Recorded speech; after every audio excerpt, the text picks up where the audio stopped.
So today we've got Dom Furby from Smart Move. So Dom, do you want to introduce yourself and just tell us a little bit about what you do here, Yeah, please? my name's Dom Furby. I'm the Deputy CEO at Caldale Smart Move. I've been here 2 years now. Um, we're a charity that support the street homeless and homeless across Caldale, and also the vulnerable families that we work with and individuals. So this period of lockdown over the last 8 weeks, how has it firstly affected you in a personal role? Personally, obviously we're not in the office as much. Our team, which we have a full-time team of 18 people at Caldale Smart Move, Right. we've had to do non-face-to-face. We've reduced obviously the working hours. We're making sure people are working from home but they're safe. Yeah. And that was a priority for us. Personally, I've got 4 children, 2 in China, which are obviously worrying, which I'm just talking to Sharon before, that we've been trying to get them back home for the last 8 weeks, and it's been a challenge, which is a worry that we probably don't need through this current pandemic. I've got Isaac, who's 6, and I've got Neve, that's 13, and to be honest, they want to go back to school. I never thought my children would say that, but they want to go back to school. They're missing the friends, they're missing the structure of school. Yeah. And my wife's doing a great job, but it's hard when they're at home. Yeah. And my son's probably living in the fridge most Yeah. of the time because they just want to eat, they just want to play out. I think Neve's been helping you as well. I've seen some photos on Yeah. Facebook. She was lugging about Quality Street or something, weren't she? Yeah, well, Neve was doing some of the quiz with us. We've got a quiz coming up. Isaac's been, helping when he can. But it's hard because they want to play on the bikes, they want to go out. We're lucky that we've got a garden. That's one thing, obviously, we're fortunate for lots of people that haven't got that, outdoor sort of world where they can go into the garden and be safe. That's the sort of... We've been so blessed as well with the weather, haven't we, that you've been able to get outside rather than just stuck with the four walls. These last few days where it's been cold made you realise if it was like that constantly, Yeah. people would have been pulling their hair out. So with your client base then, how's it affected how you work with them, and has that increased? We've probably got over 170 clients. We generally have about 145, so it's continually. Our clients stay with a client worker for roughly 12 months. That's really to make sure that their mental well-being is okay. Also to make sure that they maintain a tenancy, because when we rehouse somebody, we don't just put them in a home, we make sure that they maintain a tenancy. So we have smart skills where we had 2 teachers, which we've had to, obviously they're not doing the teaching anymore because there's no face-to-face. So we'd have lots of clients coming in continually. Well, that's had to stop. So that's impacted on our team being able to make sure that the well-being of our clients is well. Even though they're calling them on a daily basis, we've had more clients over the last 7 weeks than we've ever had. And we've just seen, while we're stood outside, we've seen 2 gentlemen come in and collect. I think one was collecting a food parcel, wasn't he, or something else? So food parcels, Yeah. We're giving lots of food parcels out. As you can imagine now, people are not getting them, and families, because we're getting lots of food referrals from schools, social housing, churches and things like this, just to help certain people that are really struggling. So it's not just about the advice, it's helping their well-being. So we will drop food parcels off. But the good thing is we're working with lots of good local charities that can support other families as well, because we can't do everything. Has that changed since lockdown, working more? You've all always done partnership working, but has that changed? Has that picked up? Yeah, it has. Yeah. Because we're on the phone to a lot of our partners all the time. So, for instance, Focus for Hope in Brighouse. If we have a number of families where schools have asked us to support families in Brighouse, we'll speak to Louise or Rachel, and they will go and help, that family, or drop food parcels off. So it stops us going across the whole of Caldale. Yeah. But the schools are contacting us a lot more, because when the children are in school, as you can imagine, they get the school dinner, they get a breakfast, some of them, they have their breakfast clubs and things like this.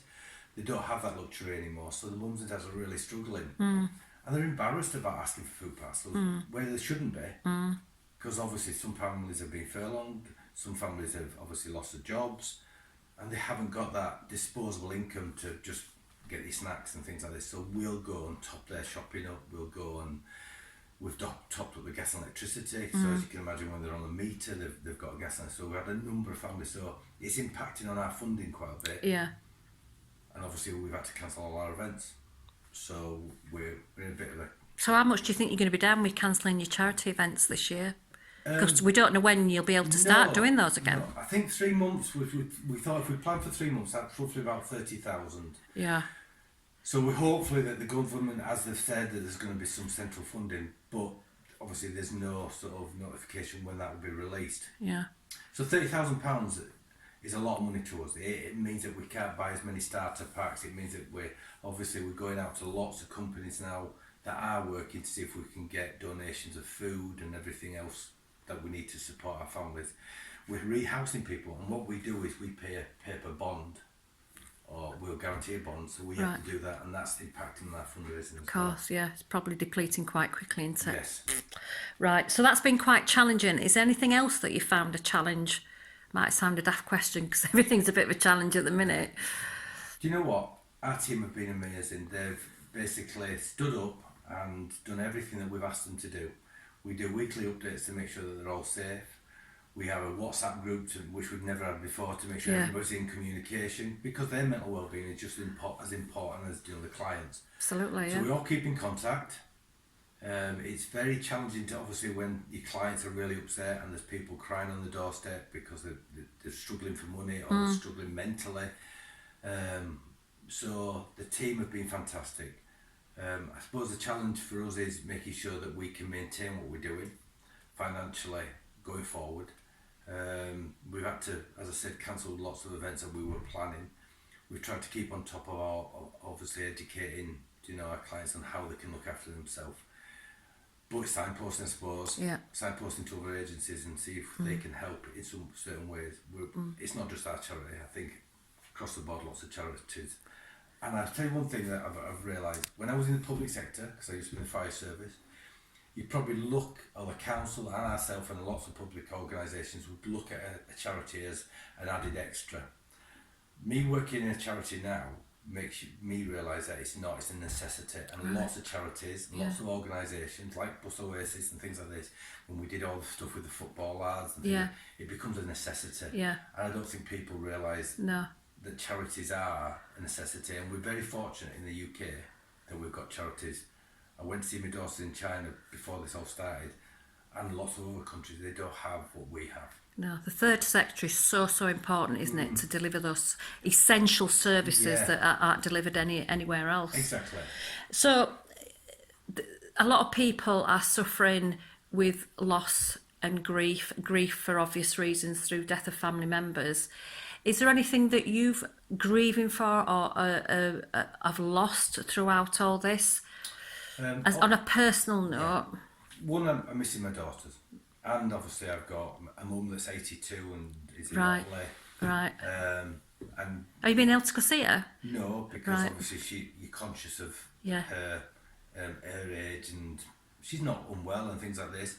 I've got a father-in-law that's not well. He's just started radiotherapy, which has impacted on the family. So my Helen every day is going across the gym is to have to take him for radiotherapy. So before all this happened, you just get on with that. That would just be. But the thing is, now you've got to think of, you've got to be home for the kids.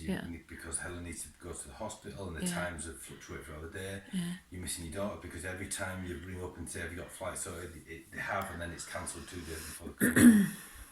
But the worrying thing is the number of domestic violence cases that really upsets me. That the amount of domestic violence cases that we're getting, not just us.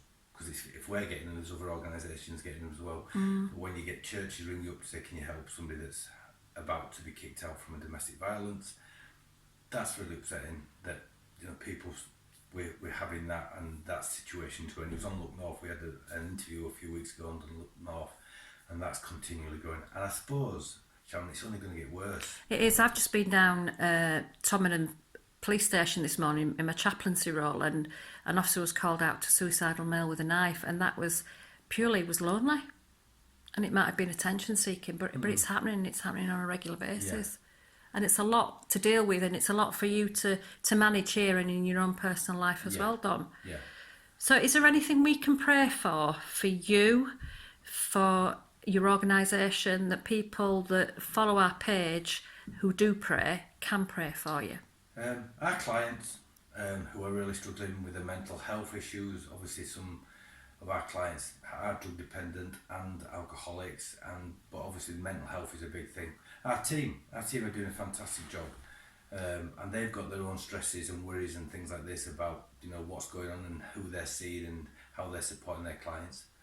And I've just one special one, my father-in-law, who's obviously going through chemotherapy at the moment. Of course. What's his name, Dom? Not chemotherapy, radiotherapy. It's David Briggs. David, right. And it'd be really nice just to say a prayer for him, because obviously he's 2 weeks into it.